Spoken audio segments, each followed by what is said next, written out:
Bonsoir à toutes et à tous. Merci de nous recevoir à travers cette édition du soir de la télévision Bonferré. Le personnel du ministère du Plan réuni au sein du syndicat national des agents de l'économie était encore une fois ce matin face à la presse. Il s'agissait pour le dit syndicat de revenir sur la situation du ministère du Plan, mais aussi et surtout sur celle du personnel du dit ministère devenu délétère du fait de la mauvaise gestion du ministère et de son staff. N'est-ce pas, Abdurrahman Younousaïssa? Les relations entre les autorités du ministère du Plan et le personnel évoluent de mal en pire. Celui-ci, réuni au sein du syndicat national des agents de l'économie SINAE, a en effet remis le couvert ce matin à travers une sortie médiatique, la troisième en 2 mois, pour épingler le ministre Rabiu Abdou et certains de ses plus proches collaborateurs. D'abord, sur la plainte déposée contre le secrétaire général du SINAE.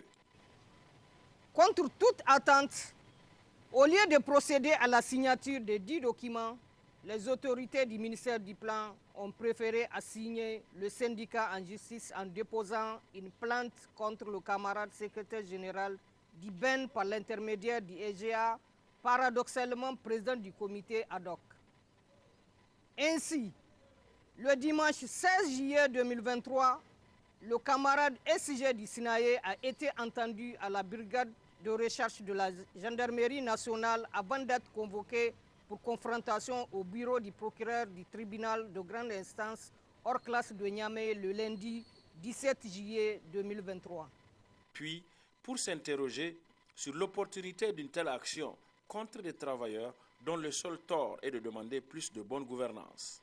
En effet, quoi de plus normal, légal et légitime pour une structure syndicale de défendre les intérêts matériels et moraux de ses militantes et militants? En quoi réclamer les droits de ces militantes et militants constitue un crime alors que le Niger a régulièrement ratifié les différentes conventions accordant le droit à l'exercice syndical? D'autre part, le ministre tente à casser le mouvement syndical engagé par le SINAE en appelant les parents de certains camarades et il sera surpris des preuves qu'on va exhiber à la justice. Tout en réitérant sa détermination, le SINAE en appelle malgré tout à l'arbitrage du président de la République. Nous demandons au président de la République, chef de l'État, son Excellence Mohamed Bazoum, d'intervenir pour régler cette situation de blocage des activités du ministère créée par le ministre Rabiu. Jusqu'à quand va durer ce bras de fer et surtout, jusqu'où les deux parties sont-elles prêtes à aller? En tout cas, la crise, si elle perdure, rendra davantage malade un ministère qui compte parmi les plus stratégiques dans la mise en œuvre des politiques de développement du gouvernement. Le SINAE, vive! Le SINAE, vive! Le ministère est malade! Merci camarades. Et puis, le président de la République, chef de l'État, Mohamed Bazoum, a présidé ce mardi 25 juillet 2023 sur la route de Filengue la cérémonie officielle de lancement des travaux de la première phase de son programme d'aménagement et de bitumage des voiries de Niamey. À cette occasion, ils étaient nombreux les invités et autres autorités à effectuer le déplacement pour la circonstance. Plus de précisions dans ce compte rendu. Faire de Niamey une capitale digne de ce nom, une ville coquette, c'est la vision et l'ambition claire du président de la République Bazoum Mohamed à travers ses différents engagements et actes posés, marquant ainsi la première phase des travaux de voirie de Niamey. Cette première phase concerne l'axe de l'aménagement de la RN 1 sur 10 km allant du rond-point de l'aéroport international Djori Hamani au poste de péage de la sortie vers Dosso, RN 25 sur 6,5 km allant de l'intersection avec le boulevard Tanimoun, sortie vers Filengue. Les travaux de réhabilitation concernent essentiellement la route Niamey-Yala et le canal Guntuyena. À tous ces travaux s'ajoute la construction de la voie d'accès à l'hôpital de référence à partir du boulevard Tanimoun, démarré le 21 mars 2023 pour une durée d'exécution de 18 mois. La réalisation de toutes ces factures va améliorer de manière significative la mobilité urbaine dans la ville de Niamey. Toutes ces actions menées au profit de la population de la capitale Niamey, selon le président de la République, entrent dans le cadre des engagements pris dans le cadre du programme de modernisation des villes du Niger. Nous avons pris l'engagement de moderniser nos villes, de rendre la mobilité plus facile dans nos villes, de faire en sorte que les citoyens s'épanouissent, notamment dans leurs déplacements. Ces artères, notamment celles où nous sommes et celles de l'aéroport, sont connues pour leur caractère totalement inapproprié aujourd'hui. Elles relèvent d'un autre âge, la ville a grandi et les exigences de mobilité sont devenues totalement autres que celles qui prévalaient lorsqu'on les avait construites.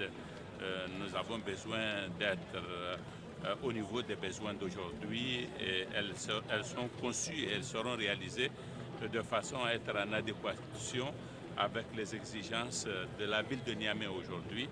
Le Niamey-Niala, c'est une route qui ne date pas de longtemps, mais qui n'a pas été, dont la construction n'a pas été efficiente. Nous la reprenons en tirant les leçons de la construction antérieure et en faisant en sorte qu'elle soit beaucoup plus apte à faire face à la circulation. Après cette étape, le chef de l'État a ensuite procédé au lancement des travaux d'aménagement et de bitumage de la voirie de Niamey de la corniche de Gamkali. Ces projets seront réalisés sur financement de la Banque ouest-africaine du développement et de l'État du Niger, d'un coût estimé à plus de 50 milliards de francs CFA, et ils seront exécutés sur une durée de 24 mois par l'entreprise Satom. La réalisation de ce tronçon contribuera à n'en point douter à améliorer le cadre de vie des populations de Niamey. Parmi la réalisation donc et la réhabilitation de ces différentes routes figure la voie Niamey-Niala.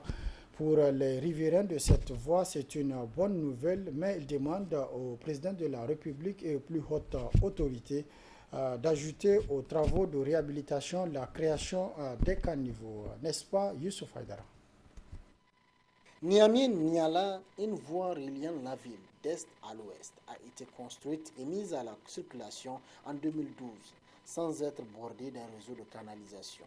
Un état de fait qui a eu des répercussions graves sur l'existence même du tronçon.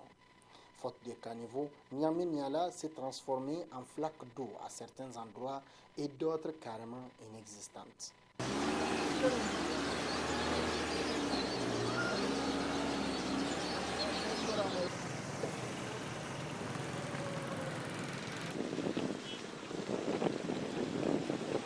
À ce manque de caniveaux s'ajoute l'absence de bretelles en bitume pouvant relier le boulevard Tanimoun ou celui de Malibéro à Niamey-Niala. Dans le nouveau plan d'aménagement de la ville, il est prévu la restauration de la voie Niamey-Niala. Une bonne nouvelle pour les usagers de la route et les riverains qui souhaitent que les autorités inscrivent la réalisation des caniveaux pour ne pas tomber dans le même gouffre. Avec la réalisation de cette voie au début, on a été soulagé, mais elle s'est vite dégradée. L'annonce de sa réhabilitation est une bonne chose, mais l'essentiel, c'est de coupler cela avec la réalisation des caniveaux.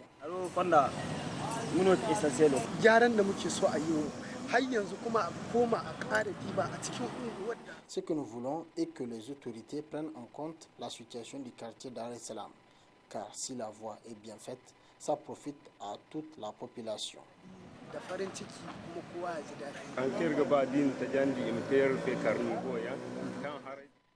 Notre souhait est qu'ils nous fassent des caniveaux.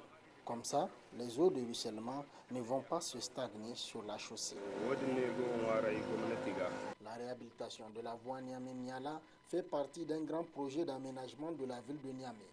Un grand projet qui comprend la réhabilitation de plusieurs autres boulevards de la ville.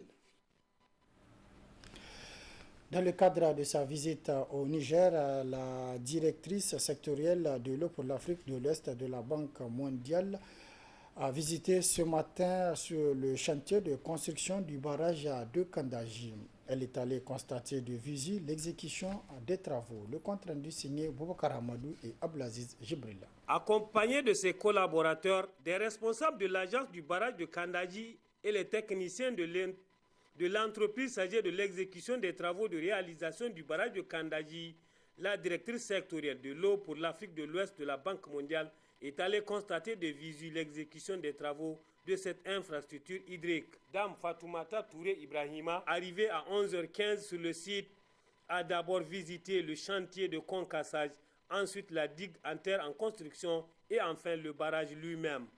Avec les échanges et les explications données par les techniciens, la visiteuse dit être impressionnée de l'état d'avancement des travaux. C'est bien de venir sur le site évaluer les progrès par rapport à la construction physique. Donc nos équipes sont là, nous sommes dans une mission de supervision, non seulement pour ce barrage, mais l'ensemble du secteur de l'eau.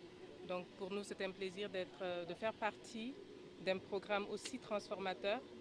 Donc voilà, mes premières impressions sont bonnes. Il y a encore quelques défis à soulever, mais bon, on va travailler ensemble pour les relever, notamment au niveau de la construction, mais aussi des déplacements de population.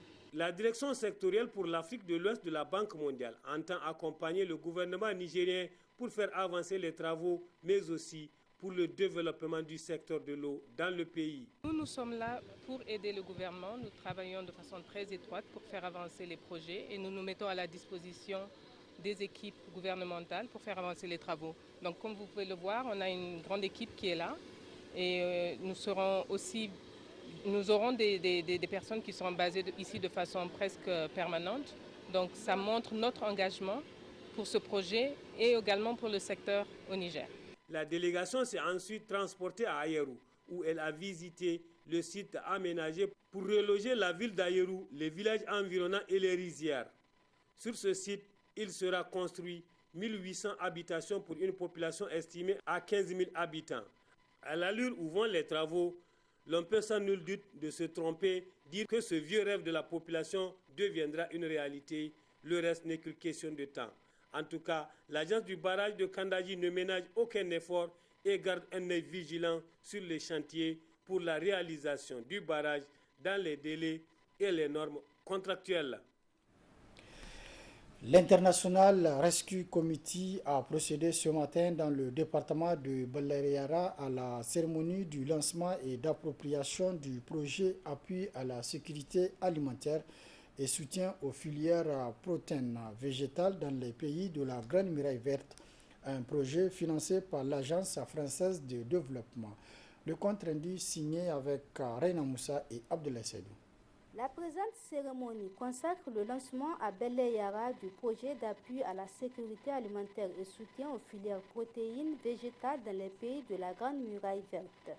Ce projet d'un montant global de 3 millions d'euros sera mis en œuvre au Niger par le Consortium International Rescue Committee IRC, l'ONG ADCOUL et l'ECRISAT. Sur financement de l'Agence française de développement. Ce projet vise à garantir que les personnes vulnérables de la région de Tillabéri, en particulier les femmes, aient accès à un ensemble intégré de services de qualité qui répondent à leurs besoins en matière de sécurité alimentaire, de nutrition et de protection, et qu'elles soient soutenues pour améliorer leur résilience et leurs moyens de subsistance. Nous entendons mettre en place toutes ces technologies au profit des populations de la région de Tillabéri, particulièrement des communes de Tagazar, Tolikadia et puis Kofé Centre. Nous avons déjà commencé à faire notre expertise avec le diagnostic participatif qui nous a permis de recenter toutes les ressources naturelles de ces trois communes avec les problèmes qui sont quand même ressortis. Dans le cadre de ce projet, ADCOUL assurera l'exécution des activités de restauration des terres dégradées, des activités de renforcement des capacités des principaux acteurs au niveau communautaire sur la gestion pacifique des conflits entre agriculteurs et éleveurs, pour ne citer que cela. Toujours dans le cadre de la mise en œuvre de nos activités, une attention particulière sera accordée aux femmes. Les autorités communales et régionales ont tour à tour salué l'initiative, mais aussi sur le choix porté sur leur entité pour abriter la dite cérémonie. une action qui s'inscrit dans le cadre du programme de la Renaissance Acte 3 du président de la République. Le projet, en s'attaquant au problème de la sécurité alimentaire, au problème de la nutrition et au problème de la cohésion sociale, au problème de la dégradation de l'environnement, s'oriente vers le soutien et la construction de la résilience communautaire, bien déclinée dans le programme de la Renaissance Acte 3 de son Excellence, M. Bazoum Mohamed, président de la République, chef de l'État. Votre responsabilité est engagée pour la réussite de cet important projet qui durera 3 ans.